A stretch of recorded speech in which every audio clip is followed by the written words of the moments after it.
Hello നമസ്കാരം. കിഷ്കിന്ധകാണ്ഡം എന്ന ചിത്രത്തിൻ്റെ 4-ാം ദിവസത്തെ കേരള ബോക്സ് ഓഫീസ് കളക്ഷൻ റിപ്പോർട്ടാണ് ഇന്നൊരു വീഡിയോ ഭാഗത്ത്.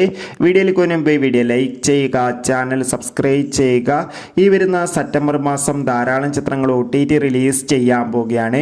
നമ്മുടെ ചാനൽ ഭാഗം പരിശോധിച്ചാൽ നിങ്ങൾക്ക് കാണാൻ വേണ്ടി സാധിക്കുന്നതായിരിക്കും. ആസിഫ് അലി, ജഗദീഷ്, അപർണ ബാലമുരളി, വിജയരാഘവൻ, അശോകൻ എന്നൊക്കെ പ്രധാന കഥാപാത്രങ്ങളായ ചിത്രമായിരുന്നു കിഷ്കിന്ധകാണ്ഡം. ചിത്രത്തിന് മികച്ചൊരു പോസിറ്റീവ് റെസ്പോൺസ് തന്നെയാണ് 4-ാം ദിവസവും വന്നുകൊണ്ടിരിക്കുന്നത്.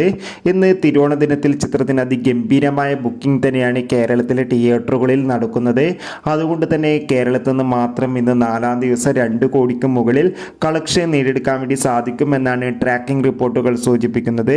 എന്തായാലും കിഷ്കിന്ധകാണ്ഡം എന്ന ചിത്രത്തിൻ്റെ കൂടുതൽ ബോക്സ് ഓഫീസ് കളക്ഷൻ റിപ്പോർട്ട് അറിയാൻ വേണ്ടി കാത്തിരിക്കാം. ചിത്രം കണ്ടവരുടെ അഭിപ്രായം കമൻറ്റ് ചെയ്യുക. കൂടുതൽ സിനിമാ വാർത്തകൾക്കായി ചാനൽ സബ്സ്ക്രൈബ് ചെയ്യുക.